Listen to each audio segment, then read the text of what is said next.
सबसे पहले most important क्या है कि जितनी टर्म्स में लिखी है फोरेंसिक साइंस क्या होता है, इसकी डेफिनेशन क्या है, इसकी हिस्ट्री क्या है, कहाँ से ये डेवलप हुई है, इसका ओरिजिन क्या है ना, ओरिजिन हो गया, इसकी क्या क्या स्कोप है, इसके एथिक्स, हमें क्या क्या एथिक्स मान के चलने पड़ते हैं, ये सारी आप ना नॉर्मली जो इसका टर्म है उन टर्म्स को उठा के उसके लिए स्टडी करो, उसके अंदर और डीप जाना है उसके साथ डीप जाते रहो, तो आपका ऐसे कवर पूरा कंप्लीट हो जाएगा। अब फिजिकल एविडेंस की बात होती है, नेचर क्या नाम है, कैसे नेचर का हमारा फिजिकल एविडेंस है या कौन सा टाइप है, बायोलॉजिकल है या फिजिकल है ना, तो हमारे टाइप्स भी देखे जाते हैं। अब क्राइम सीन पे जा रहे हो, सर्चिंग मेथड जो कि ग्रिट मेथड होता है, जोन मेथड होता है, जो कि मैंने आपको शॉर्ट्स वगैरह बना रखे हैं, उनके अंदर ये आपको मिल जाएगा। कलेक्शन कैसे कर रहे हैं हम क्राइम सीन पे जाके एविडेंस की, उसको प्रिजर्व कैसे कर रहे हैं, है ना, कलेक्ट हमने कर लिया, सर्च कर लिया, कलेक्ट हमने कर लिया, उसको प्रिजर्वेशन कैसे करते हैं, पैकेजिंग एंड फर्दर उसको फॉरवर्ड कैसे कर रहे हैं हम लैब के अंदर, जो फिजिकल ट्रेस एविडेंस वगैरह होते हैं हमारे सारे के सारे, है ना। उसके साथ सबसे ज़्यादा इंपॉर्टेंट हमारा क्या होता है, चेन ऑफ कस्टडी मेंटेन करना, कि हम उसकी चेन ऑफ कस्टडी कैसे मेंटेन कर रहे हैं। Chain of custody is the most important, इससे 1 या 2 क्वेश्चन तो पूछे ही जाते हैं एग्जाम के अंदर, ठीक है। पर जो ज़्यादातर क्वेश्चन होते हैं फिजिकल एविडेंस के रिगार्डिंग होता है। हिस्ट्री एंड डेवलपमेंट का हमारा एक क्वेश्चन पूछ लेंगे, क्या हिस्ट्री है, ओरिजिन, कौन से सन में क्या आया था, कौन सी लैब कहाँ पे आई थी, कहाँ पे स्टेट हमारी एफएसएल है और सीएफएसएल दोनों की दोनों है, ऐसे क्वेश्चन पूछे जाते हैं। एथिक्स से आपके कॉमन सेंस के ऊपर ये क्वेश्चन पूछे जाते हैं, ठीक है। अब थर्ड पॉइंट ये है हमारे क्या, क्राइम सीन। क्राइम सीन हमारे कौन से नेचर का है, क्या उसका टाइप है, ठीक है। क्राइम सीन पे गए हो तो उसमें प्रिजर्वेशन कैसे करेंगे हम क्राइम सीन की, कि वहाँ पे किसी की एंट्री नहीं होने देंगे, तो यही यहाँ पे भी आपको लॉजिक फंडामेंटल बेस क्लियर करने की जरूरत है।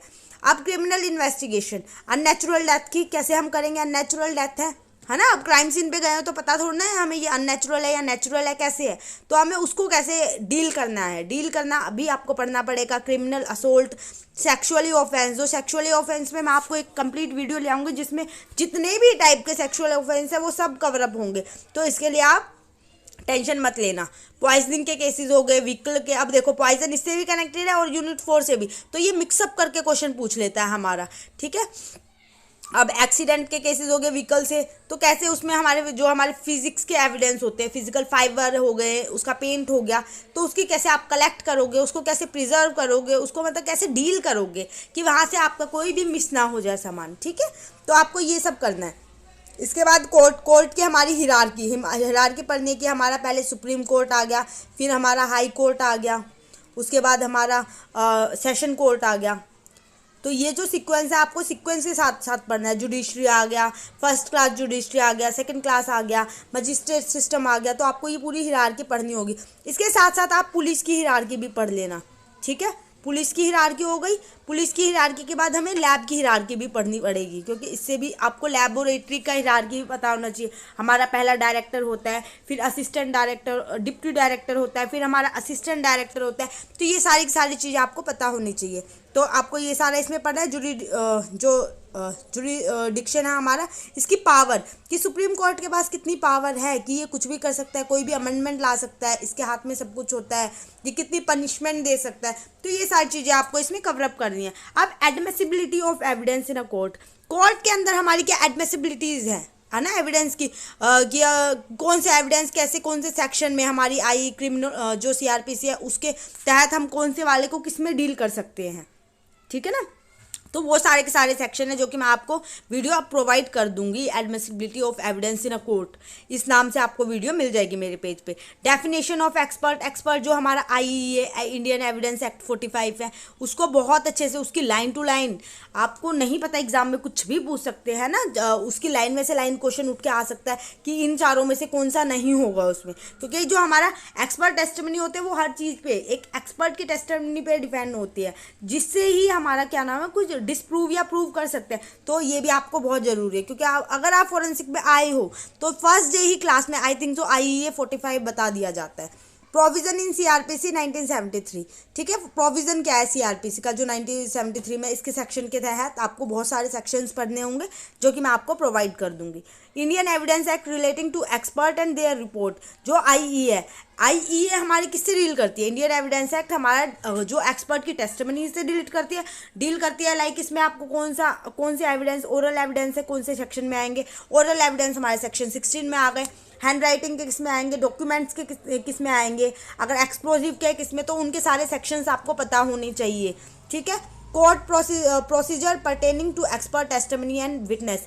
अब कोर्ट प्रोसीडिंग कैसे करता है? अब आईईए 45 हो गया, 150 45 तो हमारा हो गया, एक 156 होता है, ठीक है, 145 होता है जो हमारा रिफ्रेशिंग 156 तो रिफ्रेशिंग मेमोरी हो गया, 145 जो हमारा क्रॉस एग्जामिनेशन करते हैं। तो हम कोर्ट की प्रोसीडिंग के टाइम पे हमारा जो एक्सपर्ट होता है कैसे वर्क कर रहा है, ठीक है, उनसे कब कौन से क्वेश्चन पूछे जा सकते हैं, कब उससे ऑल्टरनेटिव क्वेश्चन पूछ सकते हैं, तो ये सारी हमें इसमें डील करनी होते हैं। तो यूनिट 1 के अंदर हमारा यही है, पर इसके साथ एक और है, आई थिंक मैंने इसमें हाँ ये रहा। अब organisation of forensic science laboratory, वही हिरार्की पढ़ लोगे तो उसके साथ साथ आपको डेवलपमेंट, आप ओरिजिन पढ़ रहे हो तो उसमें आप ऑर्गेनाइजेशन पढ़ सकते हो। जो हमारी सीआईडी कब आई थी, है ना, सीआईडी हमारी एक आई थिंक सो 1915 में आई थी। ऐसे ही हमारी बहुत सारी चीज़ें उनकी सबकी आपको पता होना चाहिए कौन सा ऑर्गेनाइजेशन कब आया था। अब 1986 में हमारा कौन सा आया था, या आप लोग कमेंट सेक्शन में मेरे को बताओगे, उससे मेरे को पता भी चलेगा कि आप इसमें इंटरेस्ट ले रहे हो या नहीं ले रहे हो, ठीक है। 1986 में हमारा कौन सा आया था? तो सेंटर और स्टेट के आपको पता होना चाहिए, एनसीआर भी पता होना चाहिए, INICFS जो हमारा ये गुजरात का है, गुजरात और दिल्ली के अंदर, रोहिणी के अंदर है। ये हमारा कब एस्टेब्लिश हुआ था? ये 1971 में एस्टेब्लिश हुआ था। तो ये भी हमारा क्वेश्चन में एक बार पूछा गया है, तो इसके लिए भी आपको डिटेल में पता होना चाहिए क्योंकि ये हमारी सबसे बड़ी बॉडी है, ठीक है। 1986 में हमारा, मैं आपको आंसर बताती हूँ, NCRB national crime record bureau, ठीक है, ये हमारा एस्टेब्लिश हमने किया था, जो रिकॉर्ड रखता है फिंगरप्रिंट वगैरह के। अब हमारा fundamental rights, right of equality, article 14 से लेके 18 तक हमारा राइट ऑफ इक्वालिटी बताता है, वो सारे के सारे आपको पढ़ना है। राइट ऑफ फ्रीडम, आर्टिकल 19 से लेके 22 तक जितने भी हमारे क्या क्या फ्रीडम है पर्सन के, ये तो एज आ आपको आप अपनी क्या नाम है, as a human, as a person जो कि आप लिव कर रहे हो इंडियन टेरिटरी के अंदर, आपको पता होने चाहिए ये आर्टिकल्स बहुत इंपॉर्टेंट है। तो फंडामेंटल आर्टिकल्स भी पढ़ने हैं आप, होप सो 35 तक जितने इसके फंडामेंटल आर्टिकल्स हैं वो आप सारे पढ़ लो। इस बार भी एक क्वेश्चन आया था आर्टिकल 21 से लेके कि राइट टू लाइफ से रिगार्डिंग क्वेश्चन था, तो वो हमारा इसी में आर्टिकल 21 में आ गया। फर्स्ट क्वेश्चन था हमारा इस बार 2023 में, जो हमारा फैब में पेपर हुआ था ना, फैब के 2023 में जो पेपर हुआ था उसमें हमारा आर्टिकल से रिगार्डिंग क्वेश्चन था, तो ये आते हैं एग्जाम के अंदर।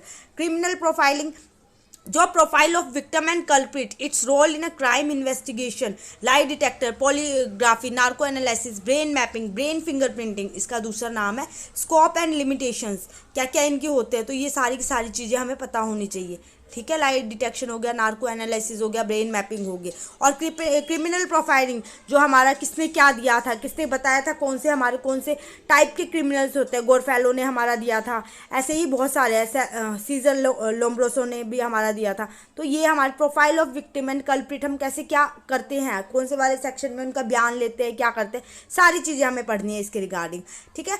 इसके बाद concept of quality control management in a forensic institution, हम इंस्टीट्यूशन बनाते हैं तो उसकी क्वालिटी कंट्रोल कैसे करते हैं, ठीक है, उसकी मैनेजमेंट कैसे करते हैं, तो ये सारी चीज़ें भी आपको करनी है। इसकी वीडियो मैंने अभी बनाई नहीं है, मैं बना दूंगी आपके लिए, ठीक है। ये हमारे सिर्फ यूनिट 1 का